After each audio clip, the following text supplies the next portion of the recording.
Well, I hate to do it, and it's going to be pretty hard, what she said, but I've got to do it. I did it for the PS5, I did it for the Xbox Series, and I did the things I love about the Alienware Aurora R11. But what really makes my skin crawl and my blood boil? Every time I press that Alienware logo, I just want to chuck this thing off the balcony. Let's get it.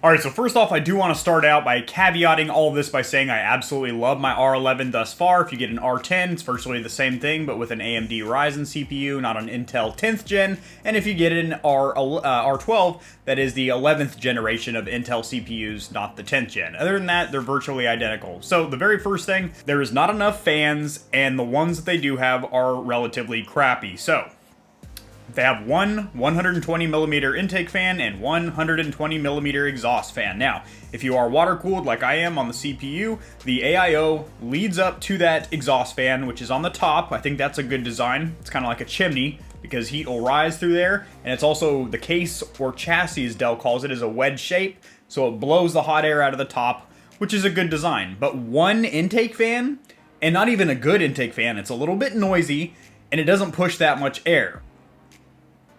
So on this channel, we replaced the intake fans with the Cooler Master Silent 120. This is like $16 for a 4-pack of fans. So very cheap, very quiet, and they push more air. And you definitely want to install a second intake fan. So you're going to remove the mechanical hard drive that is taking that upper slot and replace it with a fan. Which leads me to the next thing I don't like about the R11, and that is there is no way to relocate a 3.5-inch mechanical hard drive disk, or HDD, to the bottom. There's 2 slots with 2.5-inch caddies for SSDs or solid state drives, and I tried everything in my power to finagle the 3.5-inch caddy down there.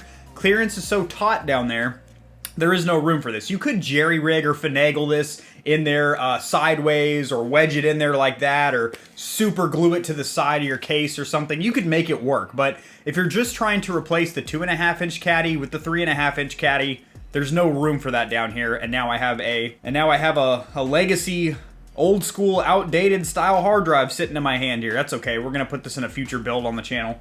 Which I kind of alluded to it earlier, but I'm gonna transition right into this. There is not very much space inside this case, or chassis as Dell likes to call it.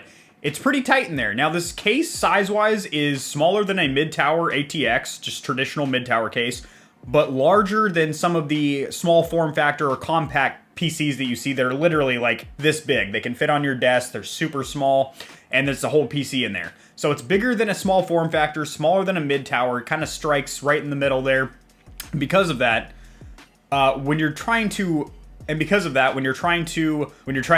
a component in there, upgrade anything, don't get me wrong, like, it's still really easy to get to your RAM and stuff like that, but when you start getting into some of the tighter areas, like you're trying to add SSDs in the bottom, you're trying to add that second intake fan, you're trying to upgrade the AIO if you got the air-cooled version out of the box and you're installing the Alienware water cooler, it gets a little tight in there, to be honest. Next one, and this affects R10, R11, and R12 owners, is the MOBO, or motherboard. It's not fantastic for a couple of reasons. One, and this is a big one, it's only PCI 3, not PCI 4.0, so the data transfer speeds aren't as fast, which matters if you're running an adapter card, like we are doing, like we installed on this channel, to run a second NVMe SSD, which is another problem. This MOBO only has one slot for an NVMe SSD, and that's usually taken up out of the box by an Alienware boot drive. So if you're like me, and you are coming from a custom-built PC, and you basically took out some of the components and want to put it in your R11, if you have an extra NVMe, you're going to have to use an adapter, in which you're not getting your maximum read and write speeds because it's PCI 3.0, not 4.0.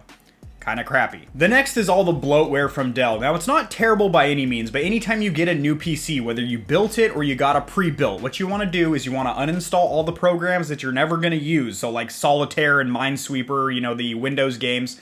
Because you get bloatware from Windows 10 itself, from Microsoft, that you're probably never going to use, and it's taking up space on your hard drive, and it's just there for no reason. Then if you get a pre-built, you have all of those third-party applications from either NZXT, Dell/Alienware, HP Omen, wherever you get your pre-built from. You're going to have all those programs, and some of them are actually really good. For example, Alienware Control Center, or ACC, Great program. I just did a full tutorial on it. That will be linked in the description below, as well as all the install videos of all the custom upgrades that I've talked about thus far. Had to wake up my monitors back there. They timed out on you boys. So, but other than ACC, there's a ton of Alienware programs on there that I personally will never ever use. For example, Mobile Connect.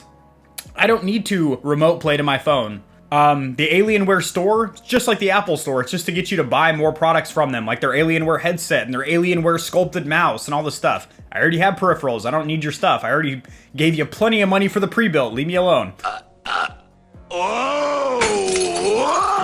And then worst of all is this one called Alienware Support Assist, I believe. It gives you pop-ups in the bottom right of the screen reminding you to do things like update this, update that. Oh, there's a new product from Alienware available. Uninstall that immediately. It's very intrusive and annoying. And then I was also a little bit cautious about some of the ones that are like, you know, Customer Support Center and Alienware Quick Assist and stuff like that.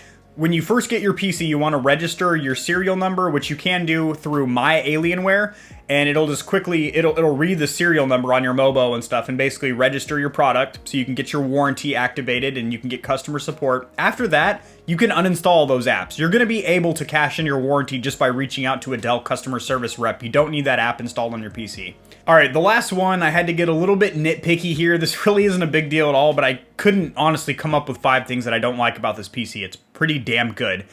And that would be the lighting. Don't get me wrong, the lighting looks awesome on there. It looks super cool. I'm going to be playing some B-roll here, but the spectrum shifting mode, where it flows through the RGB spectrum of 16.9 million colors, goes much too fast. Even on its slowest setting, it still rotates too fast. I would like a very, very slow fade where it basically holds a color for several seconds before transitioning into the next, and you just can't get that. Now, granted, I don't even use the spectrum cycling mode. I set static or solid colors in the 4 different independent lighting regions, so I can set up different themes for different games, which again is controlled through ACC or Alienware Control Center. So when you launch a specific game, the theme colors of that game will take over your tower, which is really, really cool. And that is my list of 5 things that I hate about my Alienware Aurora R11. I want to hear from you owners of R10s, R11s, or you new R12 owners as well. Drop them in the comment section below. What do you dislike about your Alienware R series? If you enjoyed the video, liking it helps it to get seen by more people, which in turn helps me to grow my little channel, which I greatly, greatly appreciate, guys. We are absolutely stomping it in the subs department. Subscribe for more content like this. I cover a lot of news in the gaming community and industry, as well as tutorials helping you get set up streaming and YouTubing. And I'll see you guys in the next video. Peace.